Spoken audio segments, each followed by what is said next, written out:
Hi friends.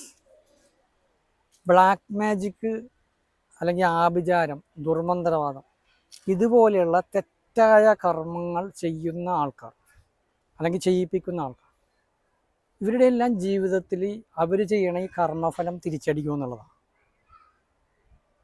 ഇപ്പോൾ ഒരു വ്യക്തി മറ്റൊരു വ്യക്തിക്കെതിരെ പണ്ട് മിത്രങ്ങളായ ആൾക്കാരാണ് പിന്നീട് ശത്രുക്കളായിട്ട് ഇതുപോലെയുള്ള കർമ്മങ്ങൾ ചെയ്യാനിട വരുന്നത്. അപ്പം ഇങ്ങനെയുള്ള കർമ്മങ്ങൾ ചെയ്യുമ്പോൾ ഈ കർമ്മം ചെയ്യുന്ന വ്യക്തിയും കർമ്മം ചെയ്യാൻ സമീപിക്കുന്ന വ്യക്തിയും ഉറപ്പായിട്ടും അവർ ചെയ്യുന്ന വലിയൊരു തിന്മ ആയതുകൊണ്ടും അല്ലെങ്കിൽ വേറെ ആളെ ജീവൻ തകർക്കാനുള്ള, വേറെ ആൾക്ക് നാശം സംഭവിക്കാനുള്ള നെഗറ്റീവായിട്ടുള്ളൊരു കാര്യം ആയതുകൊണ്ട് തന്നെ ഇതിൻ്റെ കർമ്മഫലം അനുഭവിക്കേണ്ടി വരും. ബ്ലാക്ക് മാജിക്ക് അല്ലെങ്കിൽ ഇതുപോലത്തെ ആഭിചാര കർമ്മങ്ങൾ ചെയ്തിട്ട് വേറെ ആളെ തോൽപ്പിക്കുമ്പോൾ ഈ ഭൂമിയിൽ നിന്ന് മരിക്കുന്നതിന് മുമ്പ് അവനവൻ ചെയ്യണ കർമ്മഫലം എല്ലാവരും അനുഭവിക്കും എന്നുള്ളതാണ്. അത് ഏത് രീതിയിലുള്ളതാണെങ്കിൽ. അങ്ങനെ വരുമ്പോൾ നമ്മൾ ഏറ്റവും ഇമ്പോർട്ടൻ്റ് ആയിട്ട് മനസ്സിലാക്കേണ്ടത് ഇതുപോലെയുള്ള വൈരാഗ്യ ബുദ്ധികൾ പകരം വീട്ടാനുള്ള മൈൻഡ് നമ്മുടെ മനസ്സിൽ നിന്ന് മാറ്റുക എന്നുള്ളതാണ്. കാരണം ഇതെല്ലാം നമ്മളുടെ നെഗറ്റീവ് എനർജി ഫോം ചെയ്യാൻ കാരണവും ശത്രുതയും വൈരാഗ്യവും.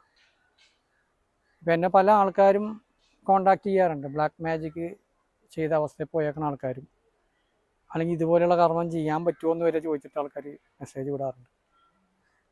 നമ്മൾ മനസ്സിലാക്കേണ്ടത് അറിവില്ലായ്മ കൊണ്ട് വൈരാഗ്യത്തിൻ്റെ അല്ലെങ്കിൽ നെഗറ്റീവ് എനർജി ഹൈ ആയിക്കൊണ്ടിരിക്കുന്ന അവസ്ഥയിൽ പലരും ഇതുപോലെയുള്ള കർമ്മങ്ങൾ ചെയ്യും. അവർ മനസ്സിലാക്കുന്നില്ല വേറെ ആളെ തകർക്കുമ്പോൾ മരിക്കുന്നതിന് മുമ്പ് ഈ ചെയ്തതിൻ്റെ കർമ്മഫലം നമ്മൾ അനുഭവിക്കേണ്ടി വരും. ഒരുപക്ഷെ ഈ കർമ്മഫലം അനുഭവിക്കണതൊന്നും പ്രത്യക്ഷത്തിൽ ആൾക്കാർ അറിയണില്ലെന്നേ ഉള്ളൂ. എൻ്റെ അറിവിൽ തന്നെ എൻ്റെ അമ്മമ്മ ഇതുപോലെയുള്ള കർമ്മങ്ങൾ ചെയ്യണതിൻ്റെ ആൾക്കാരായിട്ട് ഭയങ്കര ബന്ധമുള്ള ആളായിരുന്നു. ഇതുപോലെ ബ്ലാക്ക് മാജിക് ചെയ്യണ സ്ത്രീകളായിട്ടും പുരുഷന്മാരായിട്ടും ഒക്കെ ഭയങ്കര ബന്ധമുണ്ടായിരുന്നു. കുട്ടിക്കാലത്ത് എൻ്റെ വീട്ടിൽ ഇതുപോലെയുള്ള കർമ്മങ്ങളും പൂജകളും ഒക്കെ ചെയ്യണമെന്ന് ഞാൻ കണ്ടിട്ടുണ്ട്. ഭാവിയിൽ എൻ്റെ അമ്മമ്മ മെൻ്റലി ഡിസോർഡറായിട്ട് ഓർമ്മയില്ലാണ്ട് മെൻ്റലി വന്നിട്ടാണ് മരിച്ചതെന്ന് പറയും. മരിച്ചതെന്ന് പറഞ്ഞാൽ ഒരു മെൻ്റലി ഒന്നും ഓർമ്മയില്ല, പറഞ്ഞത് തന്നെ പറഞ്ഞുകൊണ്ടിരിക്കും. അവനവൻ ചെയ്ത കുറ്റങ്ങളും തെറ്റുകളും ഇങ്ങനെ പറഞ്ഞുകൊണ്ടേയിരിക്കുമായിരുന്നു, വെറുതെടുത്തുകൊണ്ടിരിക്കും. ഞാൻ അങ്ങനെ ചെയ്തു, ഇങ്ങനെ ചെയ്തു, അങ്ങനെ ചെയ്തു.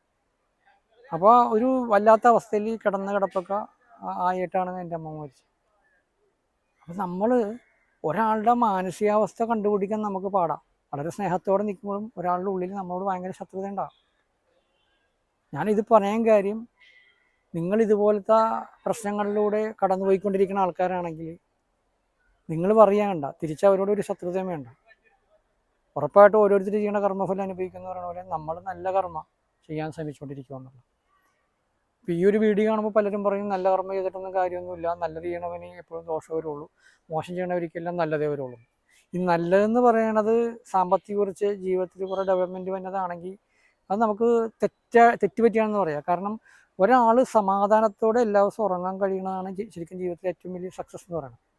കുറേ പണം വരുന്നത് മാത്രമല്ല ഉയർച്ച. കുറേ തിന്മകൾ ചെയ്യുന്ന ആൾക്കാർക്ക് ചിലപ്പോൾ സാമ്പത്തിക കുറച്ച് ഉണ്ടായിരിക്കും, നന്മ ചെയ്യുന്ന ആൾക്കാർക്ക് സാമ്പത്തിക കുറച്ചുണ്ട്. പക്ഷെ നന്മ ചെയ്തിട്ട് സാമ്പത്തിക കുറച്ചിലെത്തുന്ന ആൾക്കാരെ നമ്മൾ ശ്രദ്ധിക്കാറില്ല. തിന്മ ചെയ്തിട്ട് സാമ്പത്തിക കുറച്ചിലെത്തുന്ന ആൾക്കാർ നമ്മൾ പെട്ടെന്ന് ശ്രദ്ധിക്കും. അപ്പം നമ്മൾ ചിന്തിക്കണം നമ്മൾ എത്ര നന്മ ചെയ്തിട്ടും കാര്യമില്ല, നമുക്കൊന്നും നല്ലത് വരില്ല എന്ന് ചിന്തിക്കണം. അത് തെറ്റായ ധാരണയാണ്. ഈ തിന്മ ചെയ്തിട്ട് സാമ്പത്തിക കുറച്ചിൽ കാണുന്ന ആൾക്കാർക്ക് പിന്നീട് അവർ ചെയ്ത കർമ്മഫലം അനുഭവിക്കേണ്ട ഒരു സ്റ്റേജ് പക്ഷെ നമ്മൾ കാണുന്നുണ്ടാവില്ല. അവർക്ക് ഉറക്കമില്ലാത്ത രാത്രികളുണ്ടാവും, ഡിപ്രഷൻ ഉണ്ടാവും, ഏജ് ആകുമ്പോഴത്തേക്കും അവരൊറ്റപ്പെടുന്ന അവസ്ഥ ഉണ്ടാവും. ഇതൊക്കെ എൻ്റെ എക്സ്പീരിയൻസ് നിരവധി ആൾക്കാരെ ഞാൻ കണ്ടിട്ടുണ്ടെങ്കിൽ. അപ്പോൾ അതുകൊണ്ട് തന്നെ നമ്മൾ എന്ത് പ്രവൃത്തി ചെയ്താലും അതിനൊരു തിരിച്ചടി ഉണ്ടാവും. അതുകൊണ്ട് ഇതുപോലുള്ള ആഭിചാരങ്ങൾ ചെയ്യുന്ന ആൾക്കാർക്ക് എത്ര പവർ ഉണ്ടെന്ന് പറഞ്ഞാലും, മന്ത്രവാദം ചെയ്യുന്ന ബ്ലാക്ക് മാജിക് ചെയ്യുന്ന ആൾക്ക് ഭയങ്കര പവർഫുള്ളായിട്ടുള്ള ആളാണെന്ന് പറഞ്ഞാലും, അയാൾ ചെയ്യണത് ജീവിതത്തിലൊരു തിന്മക്ക് കൂട്ടിയിരിക്കുന്ന ആളാണെങ്കിൽ ഡെഫിനറ്റായിട്ടും ഈ ഭൂമിയിൽ നിന്ന് മരിക്കണമെന്ന് മുമ്പ് എൻ്റെ പണി തിരിച്ചു കിട്ടിയിരിക്കുന്നത്. അപ്പം കർമ്മഫലം എന്ന് പറയണത് ഒരാൾക്കും ഒഴിച്ചുകൂടാൻ പറ്റാത്തൊരു സാധനം. കർമ്മഫലം അനുഭവിക്കേണ്ട ആർക്കും ഈ ഭൂമിയിൽ നിന്ന് പോകാൻ പറ്റില്ല. ബ്ലാക്ക് മാജിക് ചെയ്യണമെങ്കിൽ അതിൻ്റെ എഫക്റ്റ് കിട്ടിയിരിക്കും, ആഭിചാരം ചെയ്യണമെങ്കിൽ അതിൻ്റെ എഫക്റ്റ്, അത് എന്ത് തന്നെ ആയിക്കോട്ടെ, നമ്മൾ എന്ത് ചെയ്യുന്നു അത് തന്നെ റിഫ്ലക്റ്റ് ചെയ്യും. അത് ചിലപ്പോൾ ഉടനെ കാണുന്നില്ല, കുറേ നാൾ നന്മ ചെയ്ത്. ഇപ്പം ഞാൻ 10 വർഷത്തോളം സോഷ്യൽ സർവീസ് ചെയ്ത ആളാണ്. ഒരു പൈസ പോലും ഞാൻ വാങ്ങിക്കാണ്ട് തന്നെ പല വീടുകളിലും പല ആൾക്കാരുടെ പ്രശ്നങ്ങളിലൊക്കെ ഇടപെട്ടിരുന്ന വെച്ചാണ്.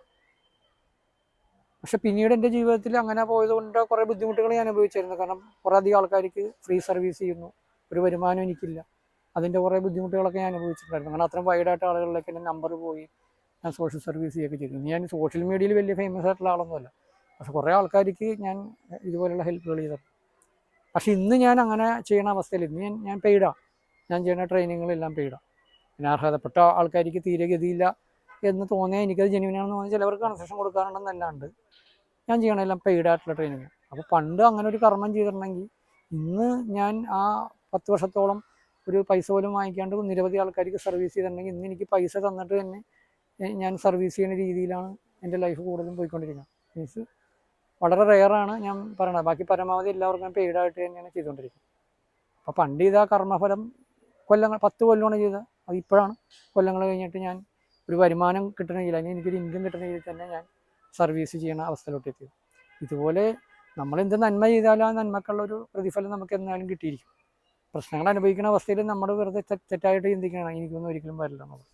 അപ്പോൾ എന്തായാലും ഞാൻ ഈ ഒരു ചെറിയ ടോപ്പിക്ക് പറയാനാണ് ഇന്ന് വന്നത്. എൻ്റെ വീഡിയോ ഇവിടെ ഞാൻ അവസാനിപ്പിക്കുകയാണ്. നന്ദി, നമസ്കാരം.